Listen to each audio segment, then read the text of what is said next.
This book was my highest paid project yet, and I'm very excited to tell you how a high-ticket project like this usually goes.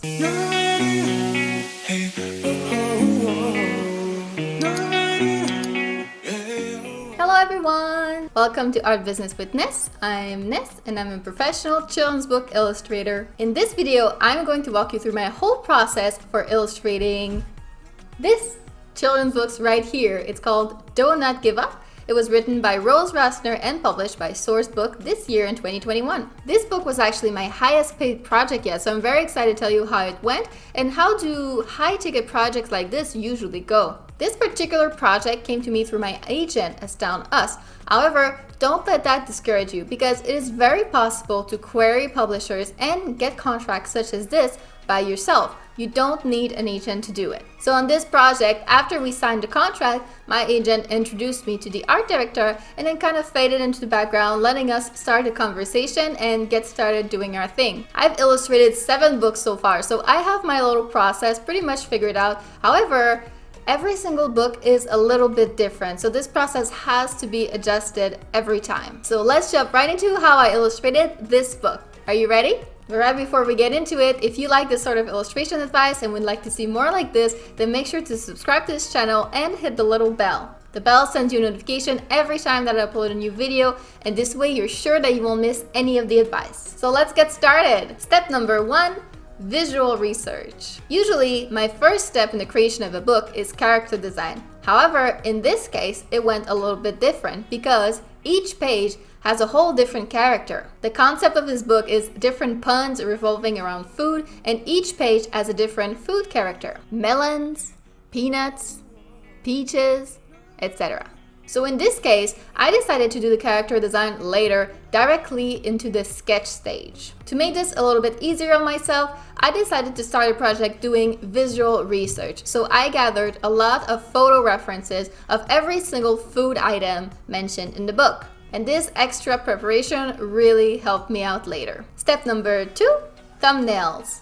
This is the step where I plan out the entire book in tiny, quick little sketches. I actually have a whole video where I explain my process for thumbnailing books, so you can check that one out if you'd like. So as I said before, in this book, each page was a food pun with a different food item. However, I didn't have much direction for what else needed to be going on in the illustration as far as actions, emotions, and all of that stuff. The art director requested that there be a sort of parent-child relationship going on in each illustration, but it was up to the illustrator to come up with a concept or activity for the characters to be doing. So I did a lot of thinking, I made a lot of different thumbnail sketches, and in the end, this is what I came up with. I don't always add so much text in my thumbnails, but since they were scenes that I came up with myself and the art director didn't have the clues from the scripts to know what was going on, I wanted to make extra sure that it was really clear what was going on. So this is a plan that I sent to the art director, but we actually ended up making quite a lot of changes compared to this first version, and you'll see that later. Step number 3,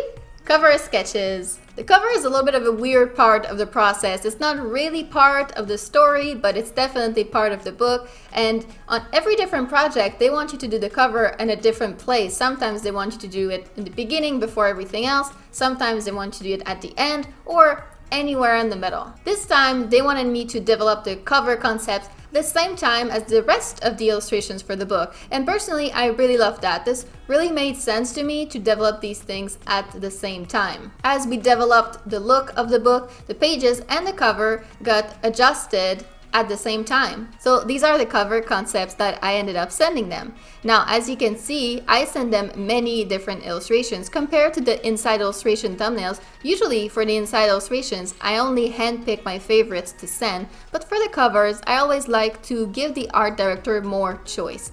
So here they ended up picking the first concept, but they did want me to do a few different iterations of it at the sketch stage. So we weren't done yet. Step number 4, sketches. Now it's time to make much more detailed sketches of all of the illustrations of the book and the cover too. And of course, I also incorporated all of the feedback that the art director gave me at the thumbnail stage. And the biggest feedback that I got this time was to simplify the backgrounds by a lot. I had planned for little environments for each illustration, as you can see here, but the art director was envisioning a much more minimalistic approach, so she requested that I remove most of the backgrounds. The concepts themselves didn't really change a lot except for 2 pages. As you can see here, the peanut page was changed from a talent show concepts to a hula hooping, and the soup page was changed from a picnic to a slide. I think she was a little bit weirded out that the little soup character was adding stuff to its own soup, which fair enough. In both instances, the art director is the one that gave me the new ideas that she wanted, and so I went ahead with her concepts. As for the cover, I made these 3 different iterations with different poses and text placements, and they ended up picking that first one. But they also asked if I wanted to do some hand lettering for this cover for the final version. And I was surprised because up to this point, I'd always let the book designer take care of all the text, interior, and on the cover. But I was curious to try it out, so I told them that I would try my hand on it. But I didn't promise anything, and that's the important part. You really need to be upfront if something is not your specialty. So I told them I'm gonna try, but I can't promise it's gonna look good, so you may have to get your book designer to go over it. It is super important to be upfront and honest about these things. Definitely don't overpromise and under-deliver. And after this stage is pretty much the halfway point to the process and the halfway point to the deadline. The final paintings usually take the longest to do, so it's really important that you have enough time to your deadline just to do these. But of course, it depends on your style and how you work. I would really love to know, what do you do to create your illustrations? What materials do you use? What tools and process? I'm always curious to see how other artists work, so please go in the comments down below and let me know. Now, step number 5, color tests. I always pick all of my colors in advance so that when it comes time to do the final illustrations, all the decisions are already made and approved. And usually, art directors don't request color tests outright. They usually only request the sketches and the final art. But it's still a very good idea to add this step and send them your results to get their feedback. It is so much easier to make changes at the stage of a color test than it is to the final art. So this is what I sent to the art director.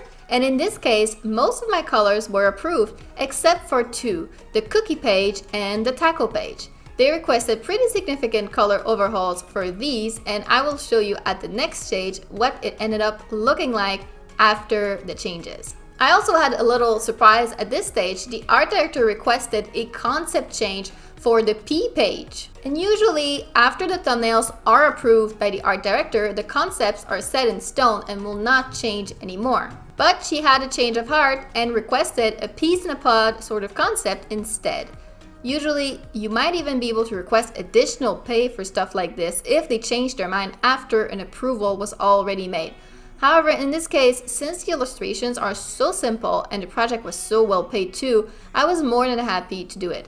I figured that's why they have a big budget like this. It's for the freedom of being able to get it just right. I also did these color tests for the cover, but as it turns out, this was far from over for the cover because they didn't really like any of those color tests, unfortunately. They found them to be a bit too pastel and a bit bland, and we ended up doing many more iterations at the next stage before we finally decided on the final cover. Step number 6. Test page. This is basically one final illustration that I do first and get approved before I do the whole book. This here is the first page that I sent them. Now, I don't always do this step, especially when the publisher has hired me specifically for my style. They already know what they're gonna get.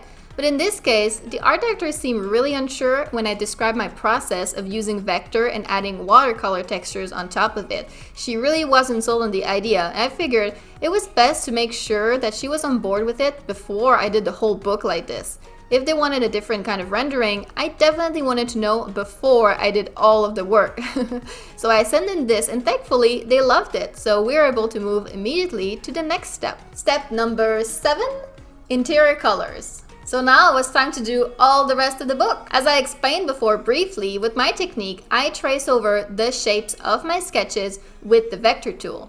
Then I add some hand-drawn lines and details on top of that. And finally, I did the shading with texture brushes. Voila, here is the final image. So compared to the color test, the cookie page ended up with a purple background instead after the requested changes, and the taco page ended up with a blue background.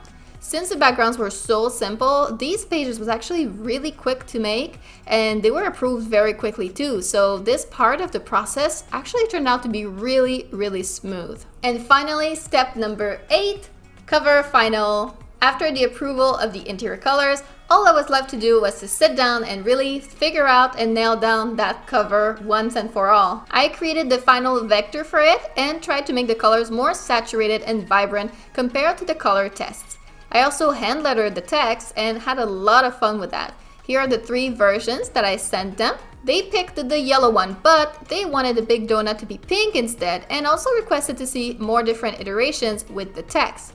I tried all handwritten, all fonts, and finally a mix of handwritten and fonts. And they ended up going for the mix. So this is the final cover.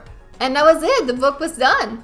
The book designer also ended up changing all of the font inside of the pages compared to what I sent her, which was only a placeholder, and she made it really cute with some different text for the food element. They also designed this awesome back cover using my peanut illustration. So now let's take a look through the final book.